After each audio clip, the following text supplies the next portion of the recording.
Welcome to the Dice Gods Traveller, and we return to the world of Lindwurm and Warcrow with a somewhat belated look at the GenCon 2025 seminar. Why is it and beyond? Because we've got some bits that have just been released in the last couple of days. Some wonderful pictures of miniatures, which is always good to see. Renders are lovely, concept art is fantastic, but a painted miniature, that's where it's at, let's be honest. That is the beautiful stuff. Before we continue, as ever, thank you to our members and Patreons, especially Chris Sexton, Mr. Cheshire, Jim Callahan, Michael Rowan and Robert Foster, plus the increasing volume of priests and the acolytes who are just helping immensely to inspire and push me forward. So thank you all.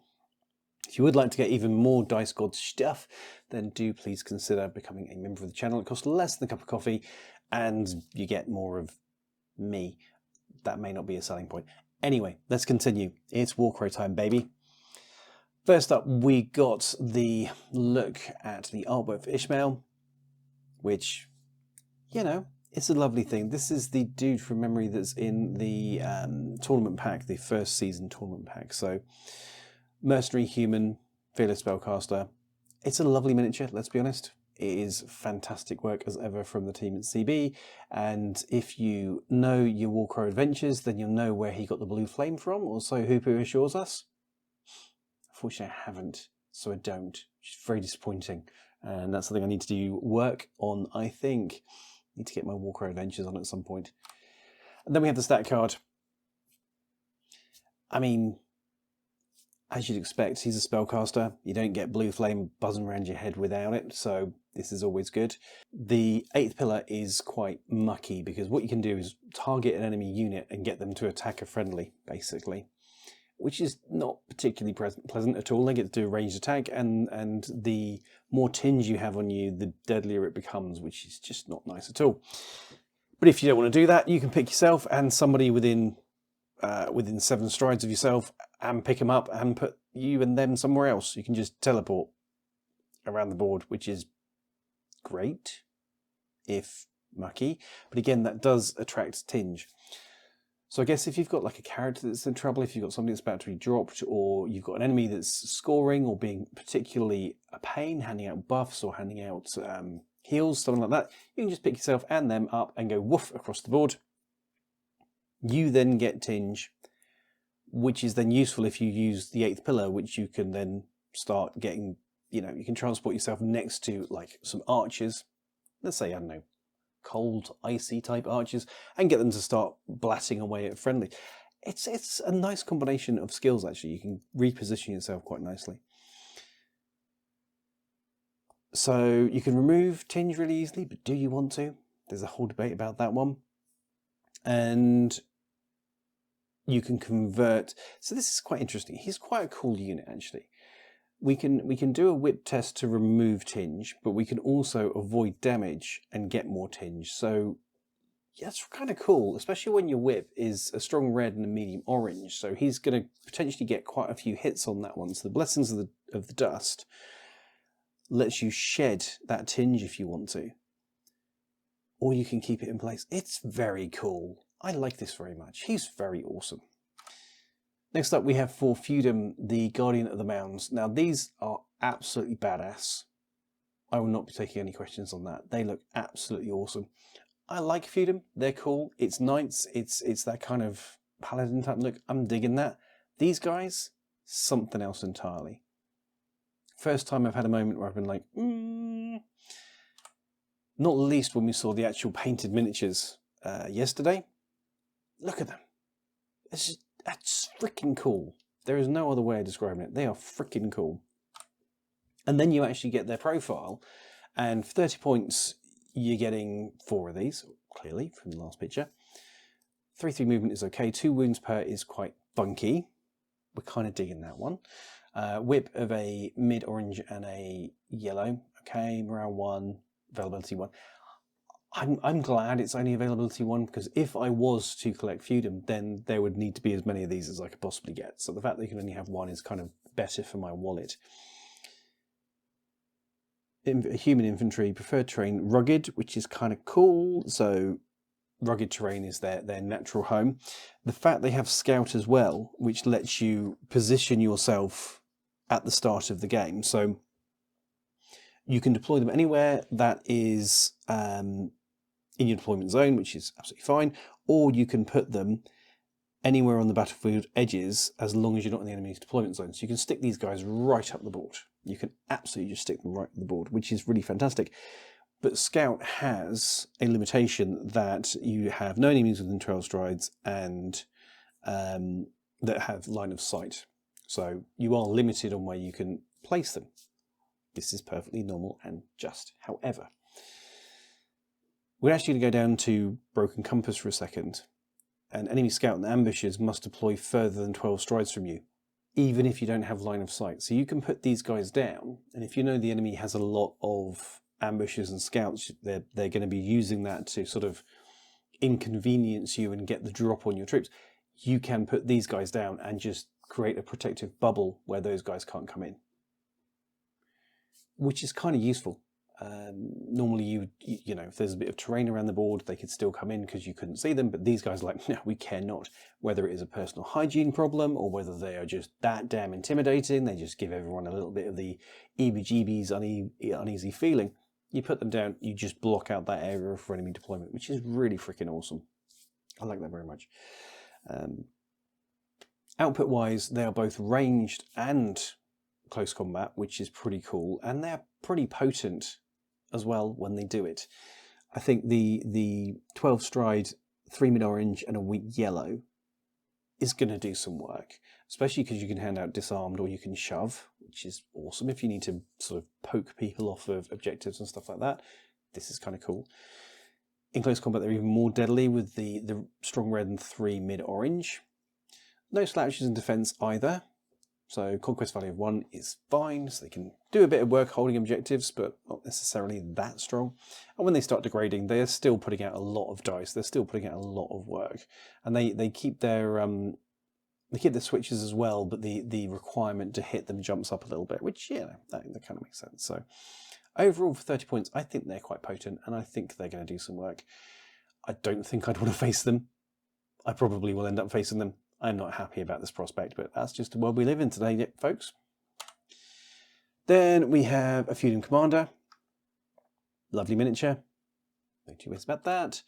And we have the Magister, the head of the Order of Knights. So this is going to be the command pack like we've seen previously, where you get your 2 officer pack together. I'm guessing that's what this is going to be.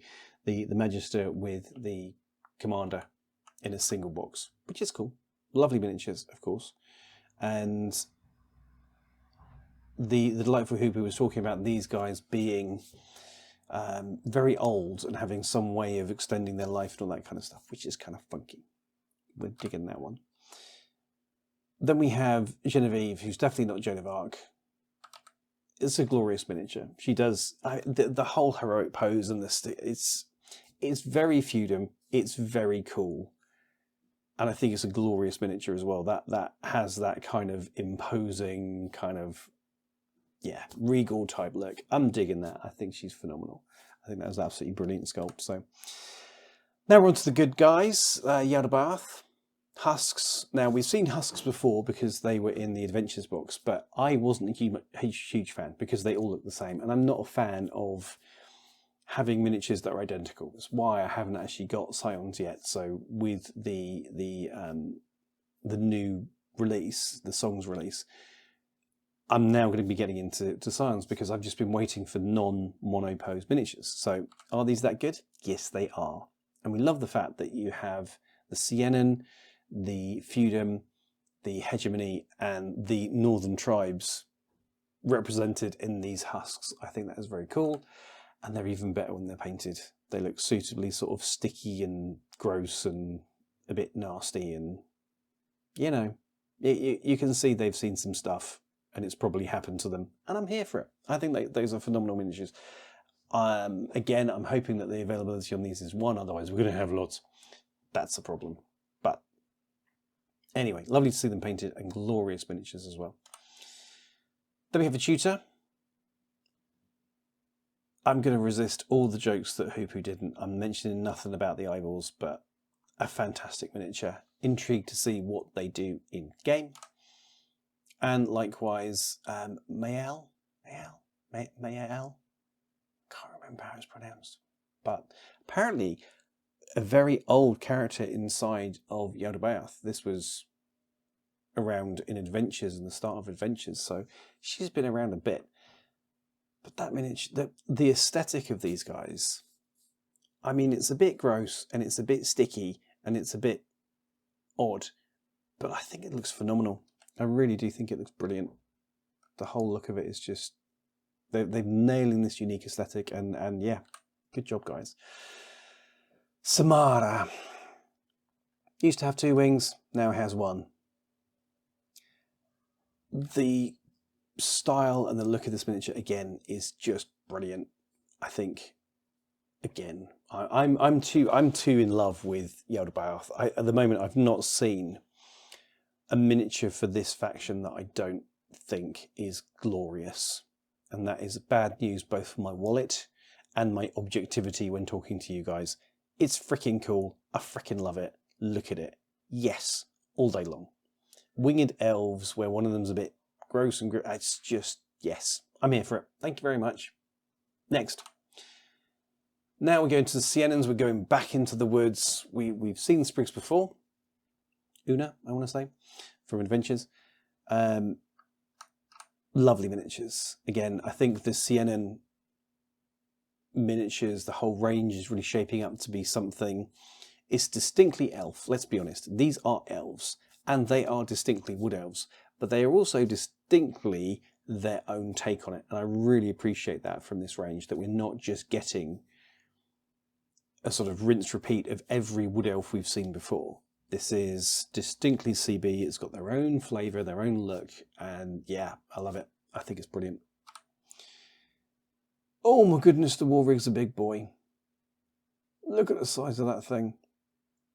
Now, one thing that I hadn't noticed before is that there's actually 2 pilots. If you look at the central artwork there, you can see one in the chest piloting and one on the back on the guns, which is funky. The size of this being bigger than Infinity Tag as well. It's just, I'm trying to tell myself that what I'm going to do now is focus on Yaldabaoth. Miniatures like this give me an issue. Miniatures, that's slightly stretching the point, but anyway. I mean, it's just freaking glorious. It's just stunning. Did I put in the artwork? I didn't put in that. There's an image of this now. We've actually got the miniature out there as well. But in game terms, 40 points. The 2-2 movement is intimidating. It's large. Now, large from memory means that you can charge through and stomp people. So you can like charge this into a bunch of infantry and you get to roll a dice and they can all get hit and get squished, which is fantastic. The fact that manned ignores intimidating, and you can only get stressed, you can only accrue stress from being activated more than once, is really, really cool. It does mean you can't push it, it does mean you can't do that kind of thing, but one could argue that the output here is sufficient, to be honest with you. So in close combat, we are looking at a red, 2 orange, an auto hit and a defensive green. You can put stress, and if you start getting hollow hits, then you're going to add 2 hits to your roll. So you can really put some output with this damn thing. It's not pleasant at all in any way, shape or form. And it is pretty potent in defense as well. A strong green, medium blue and a weak black with an auto block and the ability to hand out stress as well is pretty freaking cool. I think the fact that it doesn't have a conquest value kind of makes sense. Big stompy boy isn't necessarily about sort of controlling the battlefield or anything like that, so that makes sense. We then have the flame spitter ability there, so you can set fire to people, essentially.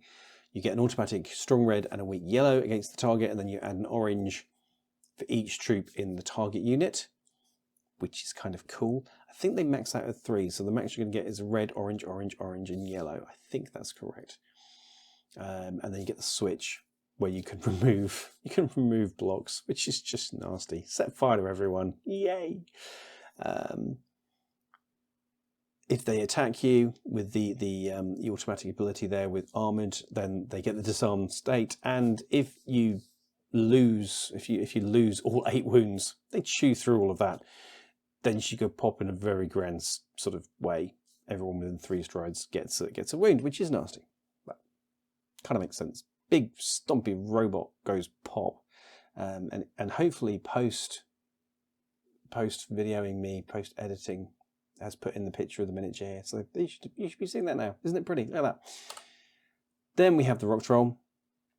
I love this so much. I hadn't picked up on the fact that you had the little totem, little effigy in the center there. But when we saw the painted miniature, it was very apparent. That is such a cool idea, and it's one of the casters for Northern Tribes has it as well. Such a cool miniature, such a grand scale. I'm loving the fact that we're getting these bigger miniatures appearing inside of the system now, as Northern Tribes and Hegemony are sort of filling out. They've got their 250 point rosters. They have options for those 250 point rosters. Now we're starting to get the things that really elevate the nations and give you sort of a bigger scope and scale of different choices. How will the other factions that are just coming to the game, Yaldabaoth, Feudom, and Siennon, face against these heavier big boys? I don't know. It'll be interesting to see. I don't think they are overpowered at this point from what we've seen with the war rig, but certainly they're going to give you pause if you face them. And to be honest with you, intimidating miniature, if this is on the other side of the table from you, it's going to be a concern.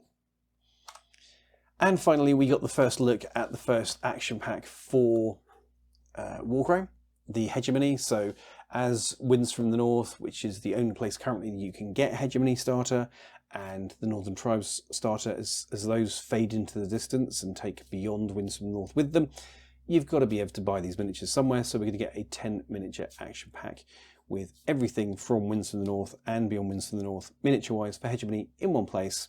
Bang, there it is. Look at that. Fantastic. If you want to try Hegemony, this is going to drop soon and you'll be able to pick this one up. I think this is on pre-orders for October. So there you go. I think finally, at last, we are seeing Warcrow moving towards living up to its potential. It had the start of, as I talked about recently, not having the ability to do 250 point rosters, and we're getting there now, and not just getting there, but the game is thriving. So it's lovely to see. And as it continues to grow, and as Yaldabaoth gets more toys, as it should, I think this can go from strength to strength. So bravo, CB. Lovely to see your stuff. I'm looking forward to it all dropping, and it's, I think, way too much of it to my own collection. So what do you guys think? What do you guys think of the new additions to Warcrow and how the system is shaping up? Let me know in the comments below. But apart from that, do please like, share, and subscribe. Thank you for watching. I will see you all soon, and goodbye.